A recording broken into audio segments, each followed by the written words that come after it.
Howdy, everyone. We have a great episode for you today. We discuss Biden's tone-deaf victory lap on inflation.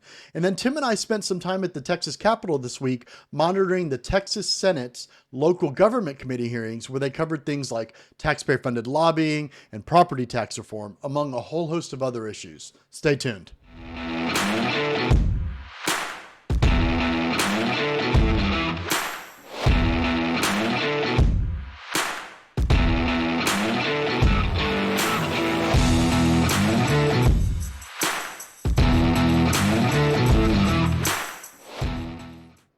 Taxpayer Talks is brought to you by Texans for Fiscal Responsibility, and it's only made possible from generous donations from listeners like you.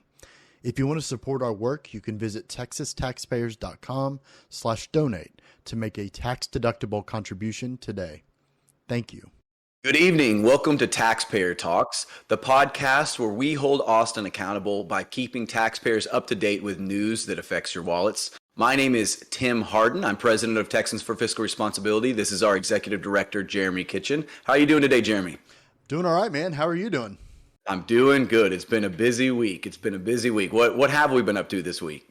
Yeah, well, we've been at the Capitol, right? Monitoring the Senate local government committee hearing that lasted probably longer than I initially thought it would last. But they talked about important or things that are important to taxpayers. So, of course, that was the impetus for us being there. And we've got a new website and all sorts of stuff. Been a busy week, man. Yeah, it has been. I have, of course, I joined you in Austin earlier this week. And then this evening, I'm actually going to be out in Denton, Texas with Lieutenant Colonel Alan West as we are introducing a new chapter of conservatives out in Ropes and Ranch community. So I'm excited about that. And of course, we've written a number of articles on everything we're going to talk about today. So it's been an exciting, busy week and look forward to getting into the news. Well, let's look at news on the federal level. Of course, we had big news this week. The most recent CPI was released, and it was actually a miss, although it came down, I believe, from 8.5 to 8.3. They were expecting or estimating 8.1. And the funny thing about this is the Biden administration, I guess, was expecting good numbers, and so they had timed this press conference celebrating their Inflation Reduction Act and how big of a success it was, but it in fact was not. It was ill and poorly timed. As a matter of fact, I think the market just dumped after the CPI data came out. And so, what do you think about the optics here from the Biden administration? Tone deaf, I think, is probably the best way to summarize what happened. Just kind of knowing like the behind the scenes of how politics works, at least on the state level, and you have like advanced teams, right? And there's all this preparation for stuff like this. Completely tone deaf, right? To sit here and try to dunk on, an act that I guess was passed like a month ago now, right? Yeah. As if inflation was like a solved issue, as if it went down like a whole point, as if, families all around the United States aren't paying more for groceries or, just the cost of living gone up. I mean, to claim victory for something, it was completely tone deaf and very odd. Like, I don't know if you watched the proceedings at all, but it was this kind of like weird rally that took place in front of the White House. And like I think you had like Chuck Schumer there and Nancy Pelosi there, right? And it was just a very odd experience all around. Yeah, I think we've mentioned this before in previous podcasts, but just the name, the Inflation Reduction Act, of course, it doesn't reduce inflation. It actually increases inflation. And I thought it was funny when you look at, how CPI works. And of course, there's critiques we could throw just at CPI in general. But when inflation was going up, they were saying, well, it's mainly energy that's pulling it up. Well, gas has actually gone down. So it's actually pulled CPI down. And we can see that core inflation actually rose this go around. And so despite, gas helping out, a CPI overall, the core inflation is going up, which is very worrisome. And so most economists are expecting the Fed to continue to clamp down, be hawkish. I think there was the sentiment that if it continued to slide down, that they would become more dovish and maybe ease up a little bit on quantitative restricting, funds. It does not look like that's the case. and it looks like inflation is going to be here for a really long time, which is, all the more reason to take care of fiscal issues on the state level to help out taxpayers. And of course, we are focusing on what the committees were talking about this week with taxpayer-funded lobbying. And I want to go way back, probably about a decade, to a clip that Abbott had. Let's take a look at that before we get into taxpayer-funded lobbying. Now, another practice at the Capitol that must end is using tax dollars to hire lobbyists to lobby for school districts or school boards.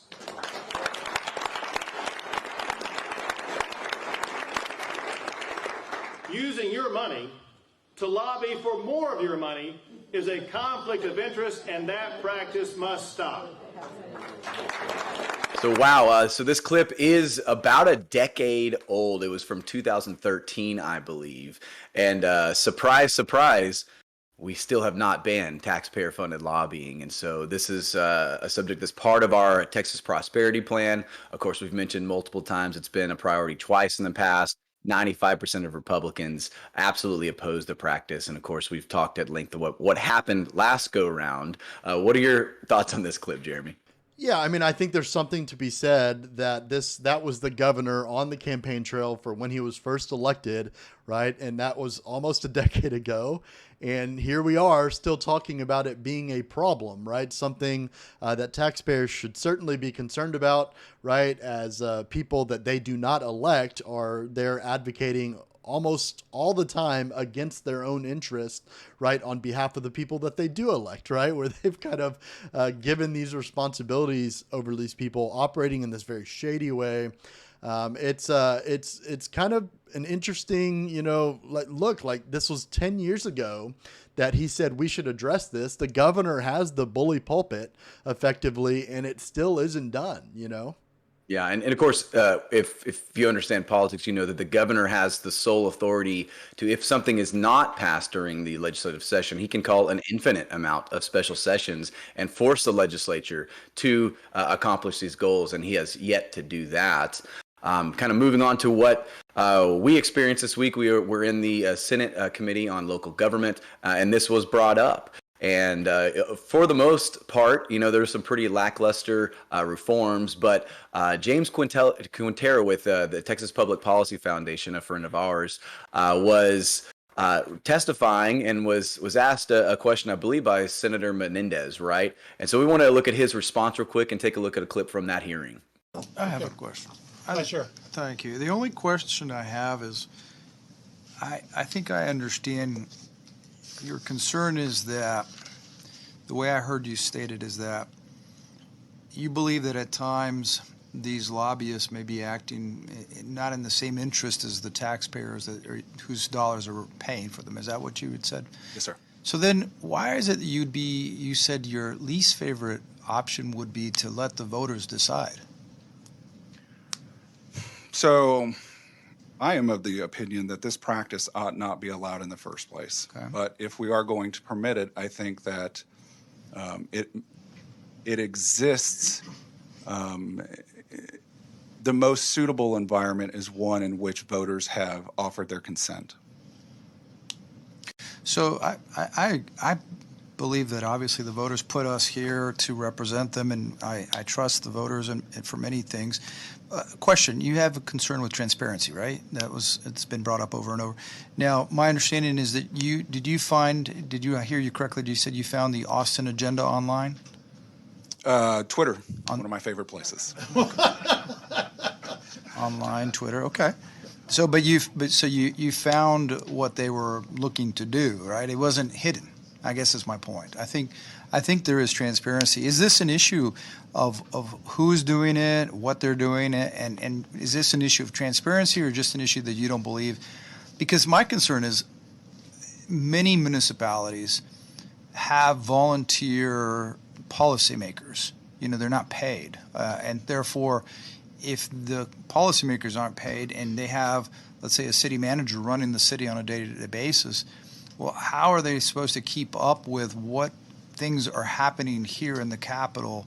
And by the same token, as a state, we hire lobbyists to represent the state of Texas in in Washington. So what is the difference? That's a great question, Senator. So one of the clear distinctions in my mind is the difference between education and advocacy. So I wouldn't have any issue with, let's say, a Texas Municipal League or Texas Association of Counties or whatnot, tracking bills and informing members. These are the pieces of legislation that are pertinent to your jurisdiction that are moving through the process.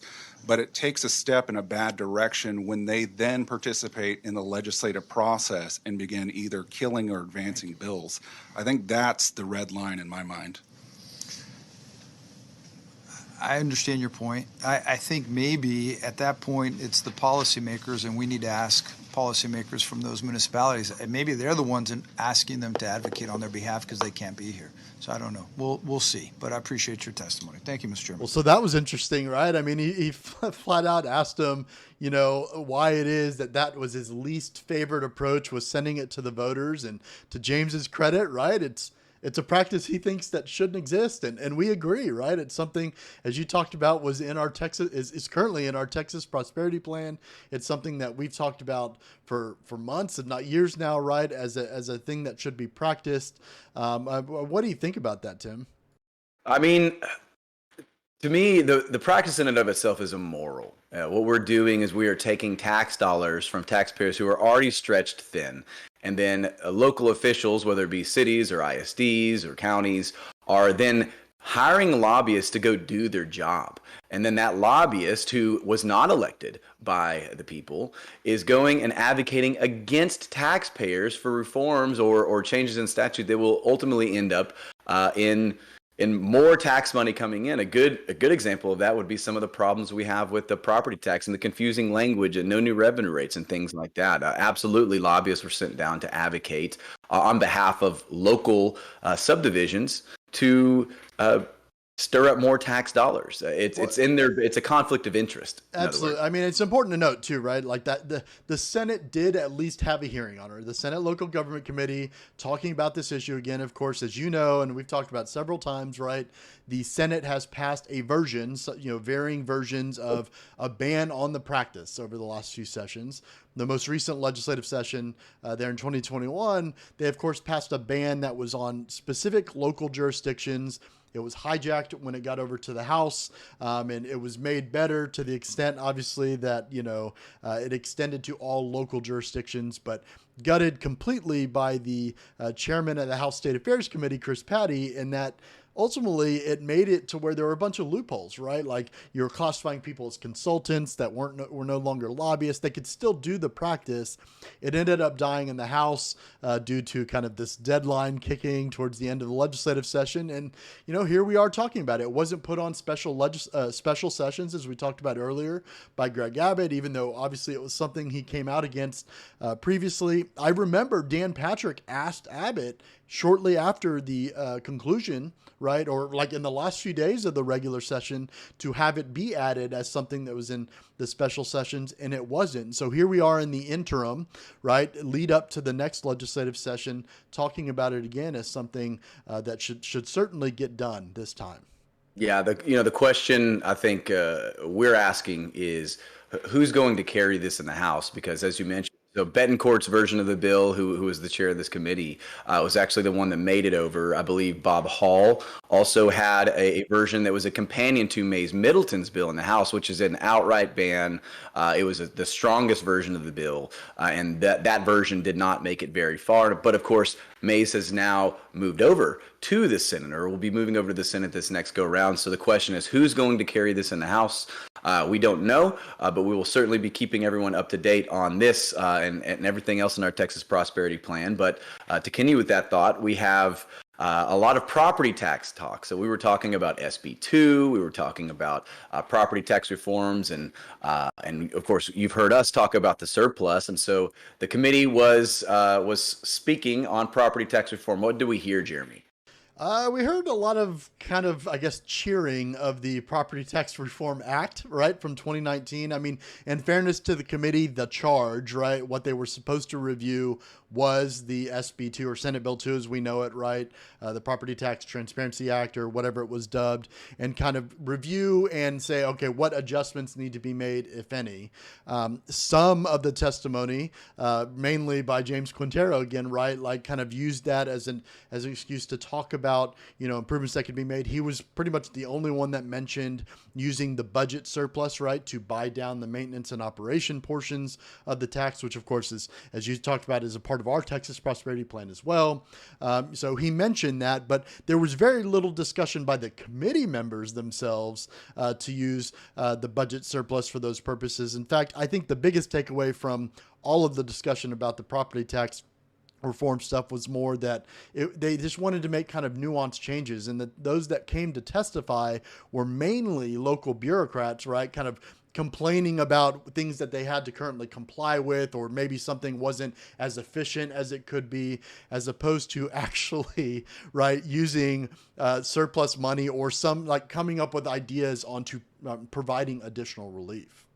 Yeah, it's a little bit worrisome, when the main narrative in the media and with organizations like TPPF and Texans for Fiscal Responsibility, we have been speaking ad nauseum about the surplus and what a huge opportunity it is to provide actual tax relief, and the fact that it was mainly absent from the hearing itself, and most of the reforms they spoke about were little, redefining terms and little nitpicky things. It makes me a little worried going into session about what exactly we're going to see. Now, of course, we have seen Abbott, and then, like I said, rumors that Patrick is dedicating at least half, if not more than half of that surplus. And so we hope they go in that direction. There's a few other things we saw in the committee, mainly from newly minted Senator Springer. I believe he talked about the idea of a consumption-based tax, which of course even our platform has had in regards to lowering property tax thresholds. But he brought up just a weird scenario. I believe he made the comment that we tax ice in Texas. And then he came and said that maybe we don't tax bottled water. And so maybe we should tax bottled water in an effort to, continue to pay down compression rates or give relief to property taxes. And, all that, I guess that is technically a consumption-based tax.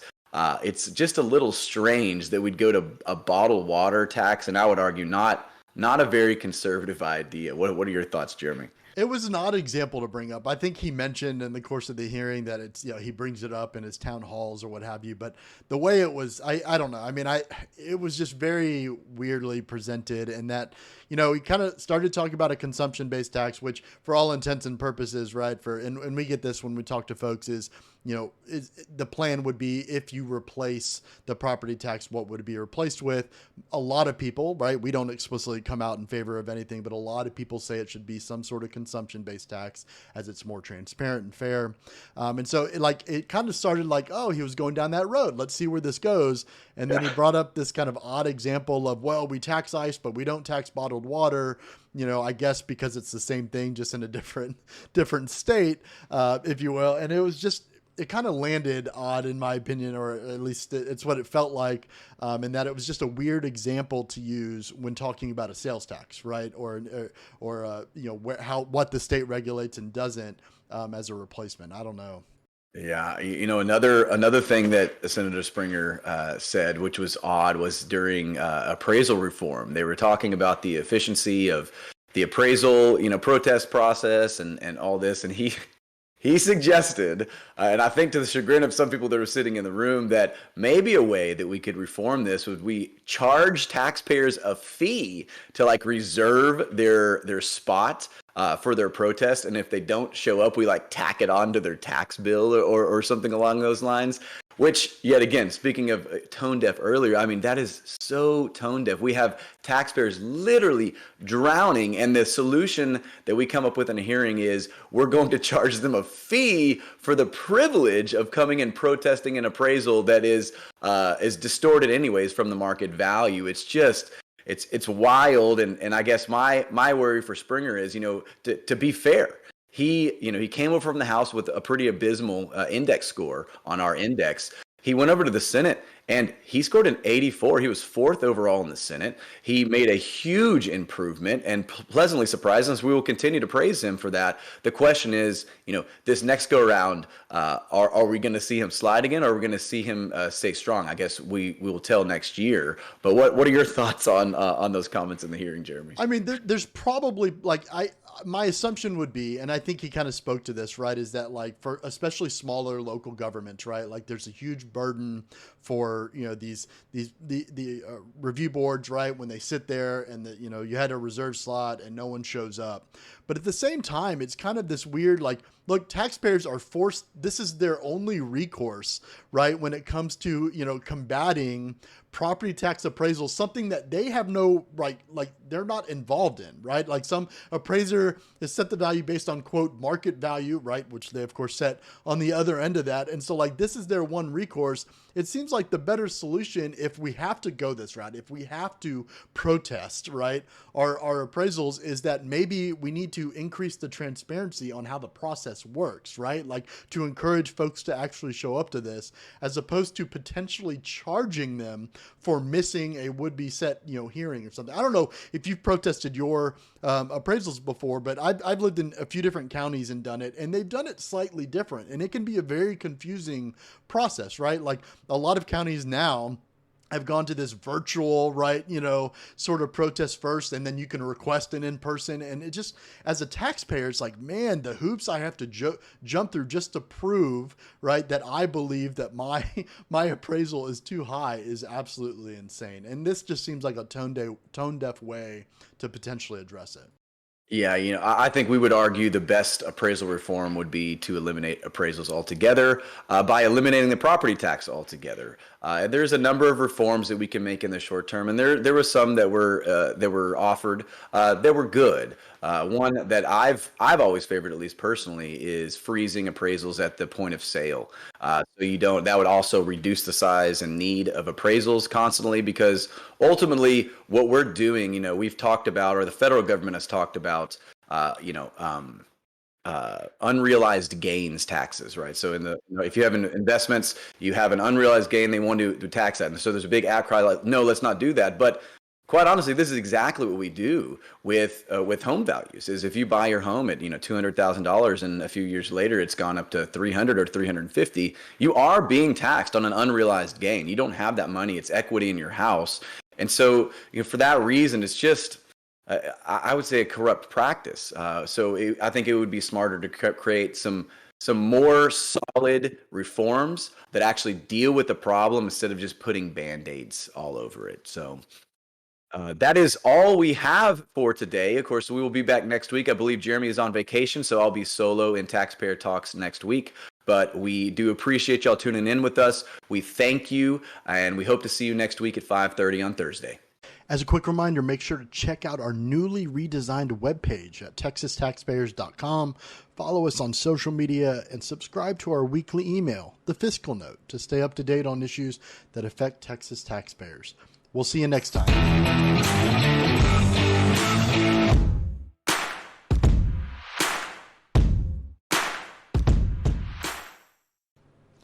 Hey, you made it to the end of this video. Thanks for watching. We really appreciate it. Make sure you subscribe and hit the bell icon so that way you're notified next time we post a video and update to the channel. Thanks again.